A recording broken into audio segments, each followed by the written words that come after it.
여러분, 우리가 살아가면서 많은 사람들과 관계를 맺으면서 살아갈 때 참 난감하고 어려운 순간을 지나갈 때가 있습니다. 뭐 여러 가지가 있겠죠. 그 중에 제가 말씀드리고 싶은 것은 누군가가 부탁을 했을 때 그 부탁을 거절해야 되는 순간이 오는 것이죠.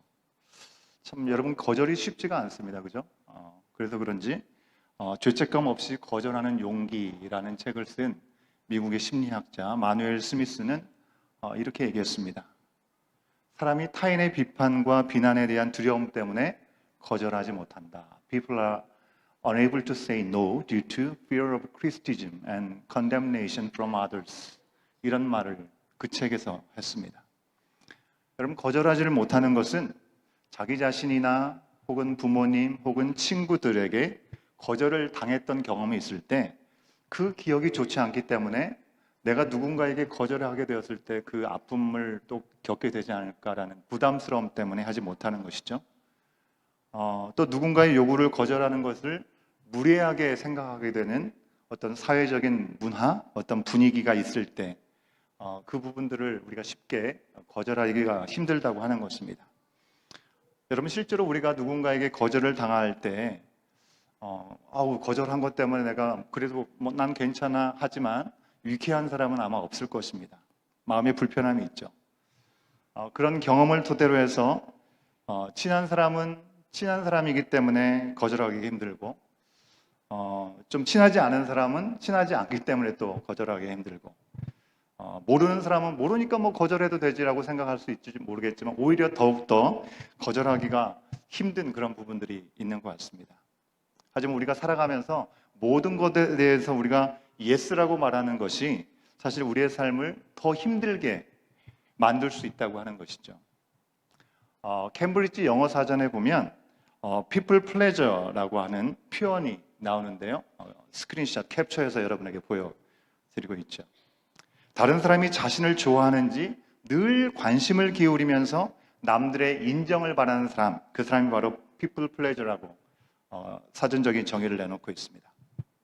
그럼 보통 우리가 나에 대한 관심 반, 다른 사람에 대한 관심 반으로 우리는 보통 살아가죠. 그런데 그 가운데 정말 자기중심적으로 나만을 생각하는 나르시시스트, 거의 자기만을 좋아하고 자기 만족에 빠져 살아가는 사람들이 있는가 하면 또 피플 플레저 같은 사람이 있는 거죠. 남들이 좋아하고 만족하여서 그것으로 인해서 나를 인정하는, 내가 그것으로 인정받는데 더 큰 관심을 갖는 사람이 있다고 하는 것입니다. 여러분, 우리가 누군가를 기분 나쁘게 하지 않고 좋게 하는 것 뭐 나쁘지 않은 것입니다. 하지만 누군가를 만족시키는 데에서 내가 살아가는 존재의 이유를 찾는 사람은 늘 상대방의 기분을 살피고 좋게 하려고 노력하지 않겠습니까? 그렇게 하려다 보면 거절해야 되는 상황에서 거절을 잘 하지 못하는 것이죠. 남들이 불편해하면 도대체 뭐 때문에 남들이 불편해하는지에 대한 이유를 생각지도 못한 채 쉽게 그냥 미안하다라고 사과를 먼저 해버리는 경향이 있습니다. 남들을 즐겁게 해주느라고 내 감정의 상황이 어떤지 내 만족을 챙기지 못하다가 결국 인간관계가 번아웃 돼버리는 그런 경우들도 있다고 하는 것이죠. 여러분 어떠십니까? 최근에 어떤 제안에 대해서 여러분이 거절을 해보신 경험이 있으신가요? 만약에 그러셨다면 그 이유는 무엇이었을까요? 반대로 어떤 제안에 대해서 내가 깊이 동의하지 못하고 또 다소 그런 것은 무리가 있다라고 생각하면서도 그저 예스라고 말하면서 거절하지 못했던 그런 순간도 여러분에게 혹시 있으신지 한번 생각해 보시면 좋겠습니다.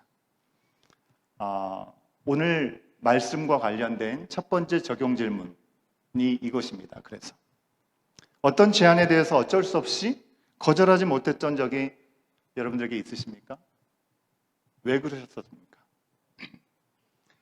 우리 정원 가족들과의 만남의 시간이 있어서 나눔을 하시게 될 때 구체적으로 한번 나눠보시면 좋겠는데 이런 나눔을 하시게 될 때 제가 1번 질문과 관련된 추가적인 질문을 한 가지 더 드리고 싶습니다. 그런 거절하지 못했던 시간이 있다면 거절하지 못했던 그 이유가 사람 때문입니까? 아니면 하나님 때문입니까? 어제도 저녁 시간에 우리 정원지기 모임이 있었습니다. 우리 정원지기 분들 밤 늦게까지 함께 모여서 여러 가지 의논하고 함께 기도하는 시간이 있었는데요. 여러분, 기존 교회들에서는 직분자들 또 교회 리더들이 많은 봉사를 하지만 더불어서 교회 안에서 목소리도 크게 내고 또 권위를 가지고 있는 모습들이 보통의 모습이죠. 그러나 주님께서 우리 가운데 분명히 보여주신 리더십의 모습은 철저하게 낮은 자리에서 성도들을 섬기는 섬김의 본이 되는 리더십이라고 믿습니다. 그래서 어떻게 해서든지 새롭게 시작된 우리 교회 공동체는 뭔가 군림하고 뭔가 지시를 내리는 리더십이 아니라 정말 보이지 않는 곳에서 낮은 자리에서 보이든 보이지 않게 섬기고 사랑을 베풀고 온 힘을 다하는 그런 리더십의 공동체가 될 수 있으면 좋겠습니다. 그래서 우리 에드먼턴 온공동체 대표 리더십이라고 할 수 있는 정원지기님들의 특징은 여러분 이름 그대로 지기 아닙니까? 지기? 짱이 아니고 지기입니다. 그러다 보니까 하나님의 뜻이 무엇인지 잘 살펴서 그대로 지키는 청지기의 사명을 감당하는 사람들이 되기를 원하는 것이죠. 그러니 나에게 맡겨진 정원 가족들을 마치 정원의 나무를 돌보듯이 1년 내내 사시사철 잘 돌보고 또 그 가운데 영혼 구원의 열매까지 맺을 수 있는 거룩한 책임을 가지고 있다라고 할 수 있을 것 같습니다. 한마디로 많이 인정받고 존중받고 드러나는 것보다는 낮아지고 섬기는 은혜가 아니면 살 수 없는 십자가의 길이라고 얘기할 수 있을 것 같습니다. 여러분, 그렇기 때문에 우리 정원지기 분들을 잘 따라주시고 빨리빨리 잘 응답해 주시고 하시면 좋겠습니다. 여러분, 그러다 보니까 이 정원지기가 정확히 뭔지 몰랐을 때는 몰라도 알고 나서 시작하는 것은 참으로 쉽지 않다라고 하는 것입니다. 내 시간을 더 드려야죠. 내 감정과 내 물질적인 헌신이 분명히 있어야 되고 먼저 본을 보이고 베풀고 섬기는 자리가 바로 그 자리입니다. 우리 온교회가 정원을 작년 9월에 시작했습니다. 시작하면서 17개의 정원지기들을 세웠습니다. 그리고 감사하게 하나님의 은혜로 한 정원이 분가해서 한 분이 세워지고 그리고 올해에는 청년 정원을 비롯해서 4개의 정원에 섬기던 우리 정원지기의 특별한 사정으로 새롭게 정원지기 4분이 세워지게 되었는데요. 사실 세워진 이 4분들은 다른 사람들에 비해서 시간의 여유가 있고 좀 더 형편이 괜찮기 때문에 하신 것이 아니라 어찌 보면 더 바쁜 삶을 살 수밖에 없는 분들이었다고 하는 것입니다. 하지만 하나님의 부르심이기 때문에 하나님을 의지하고 하나님을 기대하고 또 하나님께서 시작하신 것이라고 믿고 따르는 가운데 응답해 나가는 시간이라고 믿습니다. 그래서 정원지기의 기본 훈련들을 다 마치시고 또 지금은 제자 훈련까지 바쁜 시간을 쪼개서 나눠서 함께 참여하고 계십니다. 이분들의 경우에 정원지기의 제안을 거절하지 못한 이유는 분명히 하나님이었다라고 저는 믿습니다. 하나님께서 분명히 부르심이라는 그런 믿음이 있을 때 여러분 우리가 그것을 어떻게 받아들일 수 있겠습니까?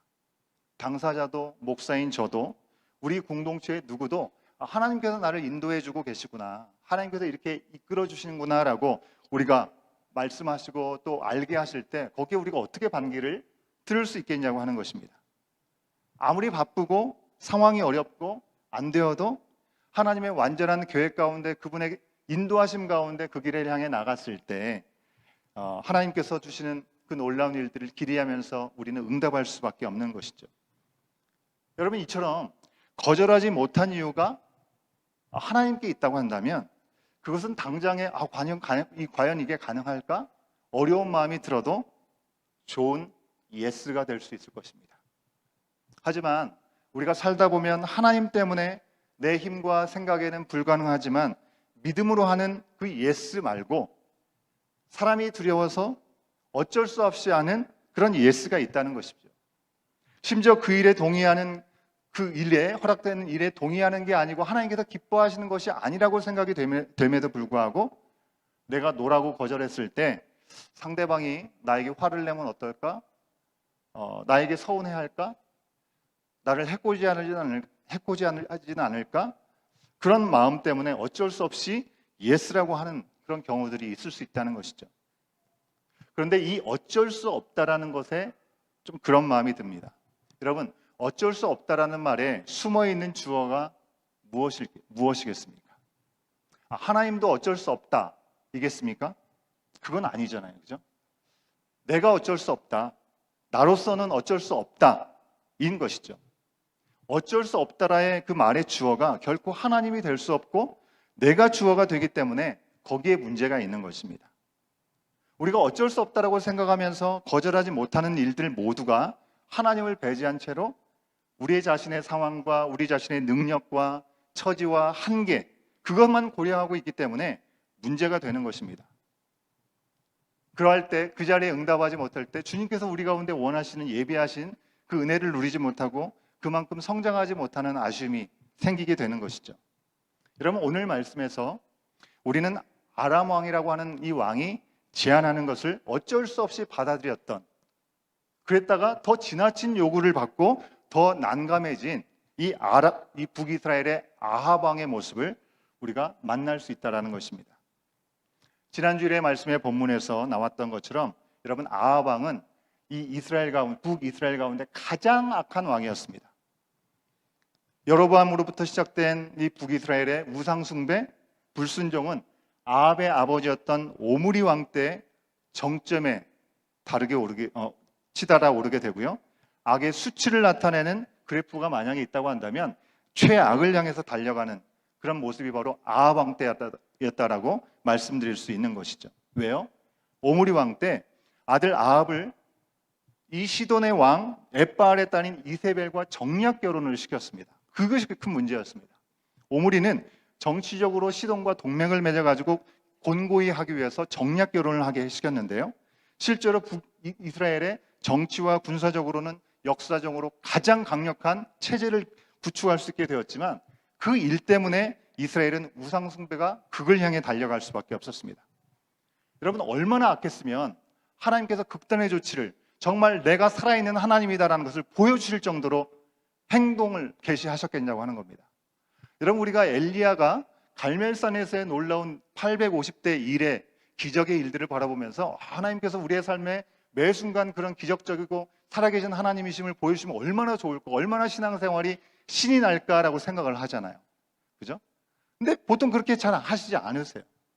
근데 지금 하나님께서 이렇게 하셨다는 것은 이 지금 아합의 왕 때가 얼마나 극악무도한 때인지 아무리 얘기해서 들을 수 있는 상황이 아니기 때문에 하나님께서 3년이라는 시간 동안에 비를 멈추셨습니다. 그리고 이 비를 내릴 수 있는 분이 바알의 신이 아니라 오직 하나님이 한 분이시라는 것을 알려주시기 위해서 엘리야를 통해서 그런 놀라운 역사를 보여주셨다고 하는 것이죠. 시돈 왕 엣바알이라고 하는 사람은요 원래 바알 선지자였습니다. 그런데 왕을 죽이고 왕위에 오른 것이죠. 그리고 바알과 함께하는 자라는 그런 이름의 뜻대로 바알을 추종하는 왕이 되었습니다. 그의 딸이었던 이세벨은 정치적인 이유에서든지 어떤 목적으로든지 그가 가는 곳에서 바알을 전하는 선교사로서의 사명을 가지고 있었던 사람이었던 것이죠. 그래서 이스라엘까지 온 것입니다. 이세벨이 자기 아버지처럼 무서울 것이 없는 성격의 소유자로 자기가 뜻하고 강하게 주장하는 모든 그것들이 아주 강했던 사람인데 문제는 우리가 이스라엘 최악의 왕으로 손꼽히는 이 아합 왕이요 거절을 잘 못하는 주변의 말에 너무나 이랬다 저랬다 하면서 우유부단하고 그것을 쉽게 받아들이는 애매한 성격을 가지고 있었다는데 문제가 있는 것입니다. 이세벨이 하자는 대로 계속 이리저리 휘둘리는 것이죠. 이제 이스라엘은 완전히 우상숭배에 밭이 되어버렸습니다. 우리는 악한 왕, 이 아합이라고 하기 때문에 악한 왕이니까 성격도 엄청나게 카리스마가 있을 거고 결단력도 있을 것이고 주장이 확실할 것이다라는 생각을 해볼 수 있을 것 같은데요. 전혀 그렇지가 않은 것 같습니다. 어제까지 묵상한 본문대로 보면 아합 왕은요 엘리야가 전한 하나님의 말씀을 그대로 현장에서 봤던 사람 아니겠습니까? 3년간 비가 오지 않는다는 얘기를 듣고 비가 오지 않는 것 때문에 근심했던 사람이었습니다. 그리고 엘리야가 갈멜산 전투를 요청했을 때 그것도 하자고 얘기를 하면서 이 850명의 바알 아세라 신을 섬기는 그 모든 이들이 아무리 외쳐도 아무런 응답이 없었지만 엘리야가 외친 하나님의 인도하심 앞에 그 모든 제단의 불을 다 살라버리는 살아계신 하나님을 경험했던 사람이었습니다. 그리고 저기 멀리서 피어오르는 조각구름으로 인해서 비가 내리는 것을 목도했던 하나님의 살아계심을, 유일하신 하나님만이 살아계신 하나님이심을 확인할 수 있었던 사람이 아합 왕이었다고 하는 것입니다. 하지만 아합 왕은 그 와중에도 하나님께 다시 온전히 돌아오기보다는 바알과 아세라 선지자들이 그들을 다 죽였던 엘리야, 이 엘리야를 가만두지 않겠다고 했던 이 이세벨에게 다시 휘둘리기 시작하는 것이죠. 큰 이적과 이적을 체험했습니다. 그리고도 하나님께 온전히 돌아오지 못해요. 주체적이지 못해요. 옆에서 하자는 대로 그냥 따라갈 뿐입니다. 이리저리 휘둘리는 아합 왕의 모습을 우리는 어렵지 않게 상상해 볼 수 있습니다. 그리고 오늘 말씀에서 중심이 없는 아합의 모습을 그대로 우리는 확인할 수 있는 것입니다. 오늘 말씀에서 아람 왕 벤하닷이 말과 병거를 이끌고 북이스라엘의 수도인 사마리아를 포위하고 공격합니다. 지도를 한번 보여주시겠어요? 여러분 보이는 파란색, 자세히 보시지 못하더라도 파란색으로 되어 있는 것이 이스라엘이고요. 블루색입니다. 그리고 그린으로 되어 있는 오른쪽이 바로 아람입니다. 바로 이웃에 있는 것이죠. 바로 옆 동네에서 쳐들어오게 되는 것이라고 하는 것입니다. 그들은 당시로서는 최신식의 무장을 하고 있었던 말과 마차가 있었으니까요. 여러분 기억하시나요? 이 아람은 솔로몬 왕이 활발하게 무역하게 되었을 때 이집트에서 솔로몬이 구해왔던 말과 마차, 그것을 무역을 통해서 팔았던 것이 바로 아람이었다고 말씀드린 적이 있죠. 자, 이제 그들이 솔로몬에게서 구입했던 말과 마차를 가지고 이 이스라엘의 적군이 되어서 그들에게 도전을 하고 있는 모습을 우리가 보게 되고 있는 것입니다. 여러분 참고로 아람 왕 베나닷이라고 표현하고 있는데 이 호칭은 북이스라엘의 바하상 왕부터 여러 시대를 걸쳐 똑같은 이름으로 등장하고 있습니다. 계속 같은 왕이 등장하고 있구나라고 생각하기가 쉬우신데 여러분 이집트 애굽에서는 최고의 지도자 왕을 바로라고 불렀습니다. 그죠?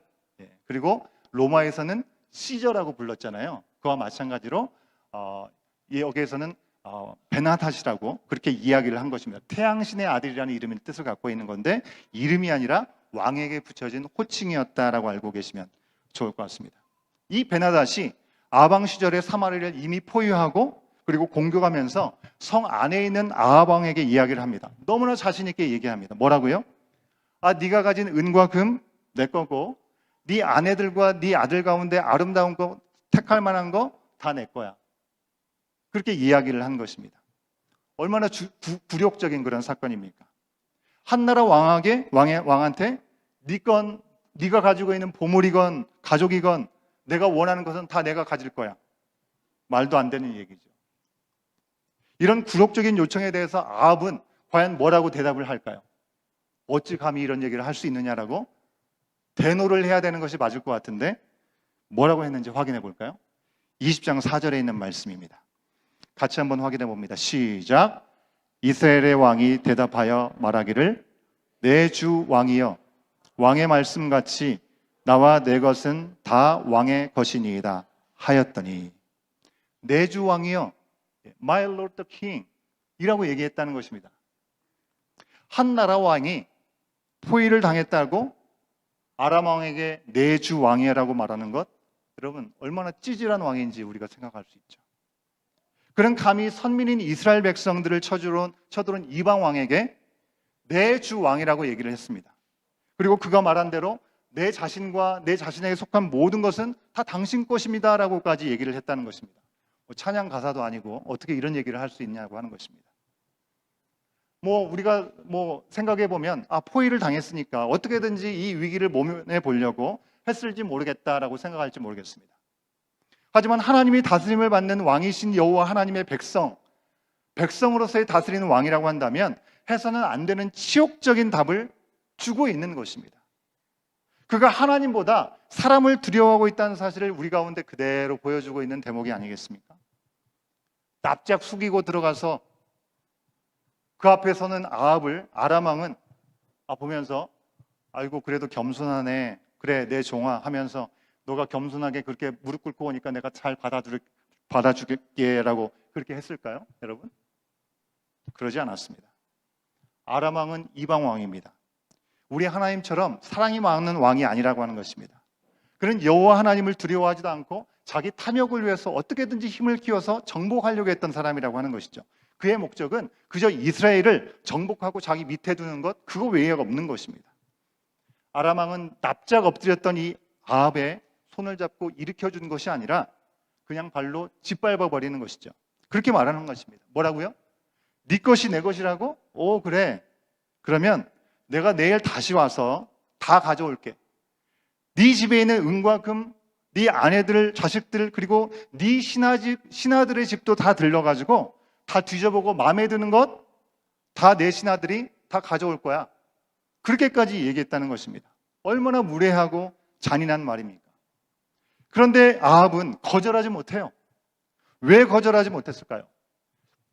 아합 왕이 하는 말들이 다 맞고 정당했기 때문에 반박할 수 없었을까요? 아니면 그 정도 힘을 가진 사람이면 그래도 되는 것입니까? 그렇지 않죠. 아람 왕의 제안은요, 너무나 무례하고 악한 것이었습니다. 하나님의 다스리시는 하나님의 백성을 책임지시는데 그 하나님께서 다스리는 백성들과 왕을 아주 무시하고 위협하는 너무나 큰 중범죄라고 하는 것입니다. 모든 것을 떠나서 내 아내, 내 자녀를 힘 좀 있다고 데려간다는 게 말이 되는 것입니까? 하지만 아합은 그런 상황에서도 거절하지 못했습니다. 왜요? 너무 두려웠기 때문에. 지금 성을 포기당한 왕이 어떻게 이건 되고 저건 안 된다, 내일은 너무 빠르지 않냐, 어떻게 그런 얘기를 할 수 있겠어요? 그러니 어쩔 수 없이 거절하지 못했다라고 생각한지 모르겠습니다. 그럼 앞서 말씀드린 것처럼 그가 어쩔 수 없는 상황이라고 생각하는 데에는 한 가지 중요한 전제가 있는 것입니다. 그 전제가 뭐냐면 이 모든 상황을 내가 알아서 해야 된다고 하는 생각이 가득 차 있기 때문에 그렇습니다. 내가 알아서 해야 되는데 나에게 답이 없기 때문에 그거밖에 없는 것이죠. 내가 어쩔 수 없으니 내가 쌓아둔 모든 보물들, 내가 건사하는 가족들, 내 신하에게 속한 모든 소유와 모든 가족들에게 속한 모든 것들을 달라고 해도 치욕적으로 다 줘야 된다라고 그는 생각하는 것입니다. 이런 극단적인 상황에서도 악한 아합 왕은 하나님을 구하지 않아요. 거절하지 못했습니다. 나약하게 말하면서 장로들을 불러다가 하소연을 하는 것이죠. 오늘 말씀에서 볼 수 있었던 것이죠. 장로들은 뭐라고 얘기를 합니까? 절대로 아람 왕의 요구를 그대로 들어줘서는 안 된다라고 얘기를 합니다. 허락해서는 안 된다고 얘기를 합니다. 이때 장로들은요, 각 지방의 영주들이었습니다. 지역의 리더십이었다고 하는 것입니다. 그럼 사람들에게 아람들을 물리칠 수 있는 뭔가 묘안이 있고 계획이 있고 힘이 있기 때문에 이 장로들은 왕에게 이런 얘기를 했을까요? 그건 아니었습니다.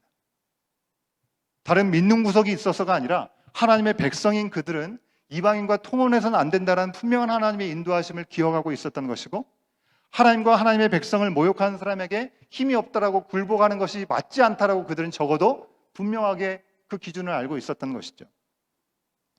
귀가 얇았던 아합 왕은 간만에 옳은 소리를 하게 되는 것입니다. 그런데 온전하게 하는 것이 아니라 애매모호하게 합니다.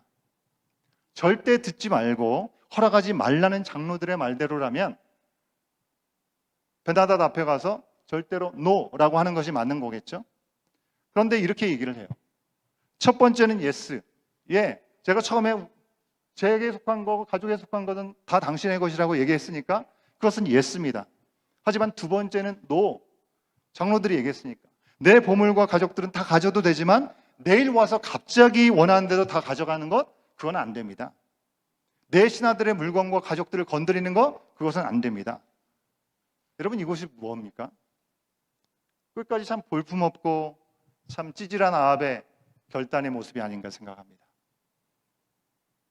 아람 왕 마음도 들게 행동을 해야겠고, 장로들도 그 마음들을 사야겠고, 그러다 보니까 이것도 저것도 아닌 행동을 하게 되는 것이죠. 하나님을 기쁘시게 해야 되는데 아람 왕도 장로들도 기쁘게 하려는 피플 플레저가 되는 것입니다. 예스와 노에 대한 분명한 이유가 그에게는 없었습니다. 하나님의 거룩한 백성들, 너희가 함부로 할 수 없다는 것을 확실한 이유를 가지고 이야기할 수 있었어야 되는데 그 중심이 그에게는 없으니까 사람 눈치를 보면서 이것도 아니고 저것도 아니고 양다리를 걸치게 되는 그런 모습을 우리 가운데 아합 왕은 보여주고 있는 것입니다. 이 말을 들었던 아람 왕은요, 그래도 네가 애쓴다 하면서 그를 격려하지 않았습니다. 너희는 다 죽었어. 이제 흔적도 없이 가루로 만들어 버릴 거야. 이렇게 이야기하고 위협을 하고 있는 모습을 보게 되죠. 그제서야 아합은 정신을 차렸는지 오기를 부리면서 이야기를 합니다. 뭐라고요? 전쟁을 시작할 때 말하는 것처럼 끝날 때도 그렇게 당당할 수 있는지 한번 두고 보자. 아람 왕은 전혀 예상치 못한 아합 왕의 이런 반응을 보면서 그제서야 진영을 구축하고 세우는 일을 하라고 오늘 본문 마지막에 이야기하면서 말씀은 마무리되고 있습니다. 그 전까지는 어땠습니까? 사마리아를 포위하고 맘만 먹으면 내 손 안에서 언제든지 점령할 수 있다는 생각으로 아람 왕과 함께 전쟁 온 다른 왕들과 함께 술을 흥청망청 마시면서 이미 다 이긴 듯한 그런 모습을 보이고 있었던 아람 왕이었습니다. 여러분, 이제 내일부터 우리가 이어지는 말씀들을 묵상 말씀을 통해서 보게 될 텐데 그 내용이 참 흥미진진합니다. 이스라엘 최악의 왕인 아합이 이 전쟁을 통해서 나는 어쩔 수 없어 했었던, 거절하지 못했던 우유부단함을 이제 점찍고 이제 떠나서 하나님의 뜻을 구하고 의지하는 참 믿기 힘든 그런 결단의 행동들을 보여주기 때문에 그렇습니다. 최악의 위기 앞에서 최악의 왕이었던 아합이 하나님을 구하는 모습을 볼 수 있습니다. 그런데 참으로 아쉽게도 하나님께서 허락하셔서 그 승리를 취하게 되는 그 순간에 결정적인 실수를 또 하게 되죠.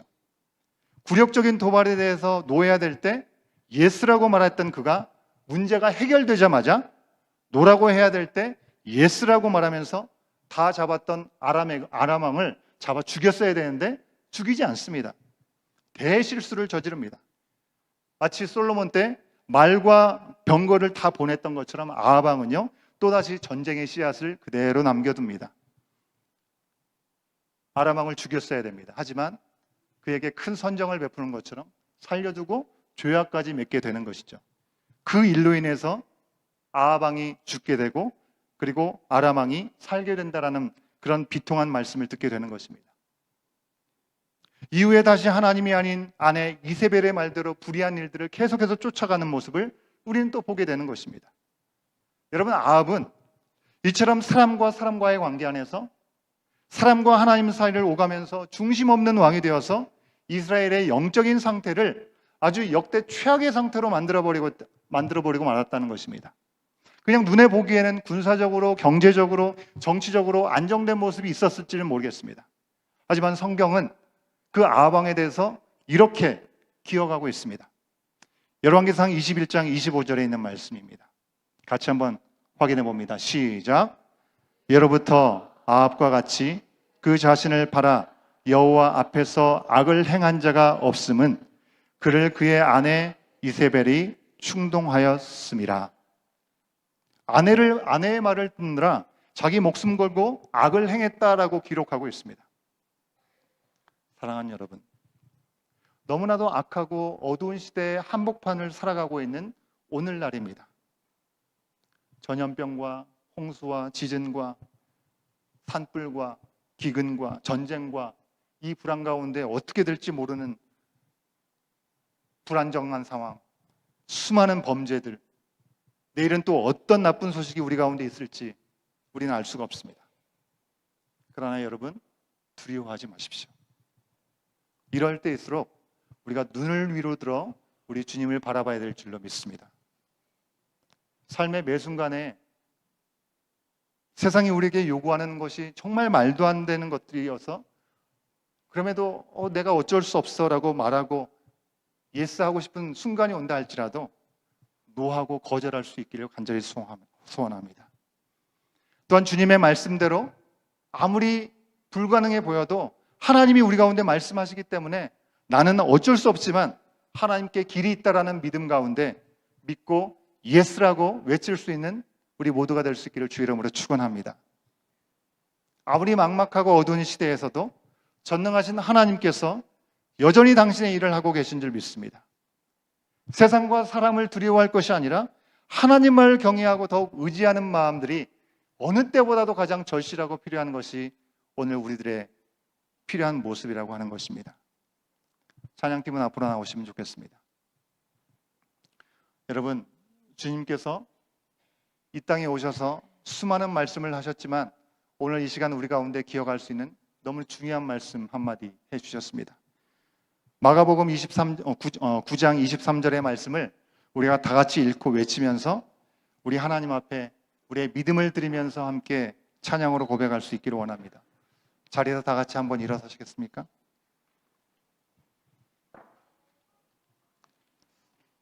마가복음 9장 23절 말씀 한번 힘차게 읽고요. 두 번째는 하이라이트된 노랗게 하이라이트된 부분만 나의 믿음의 고백을 담아서 선포하면서 함께 외치고 우리 함께 결단의 찬양으로 주님 앞에 나가도록 하겠습니다. 마가복음 9장 23절입니다. 함께 읽습니다. 시작. 예수께서 이르시되 할 수 있거든이 무슨 말이냐? 믿는 자에게는 능치 못할 일이 없느니라 하시니. 할 수 있거든이 무슨 말이냐? 믿는 자에게는 능치 못할 것이 없느니라. 아멘.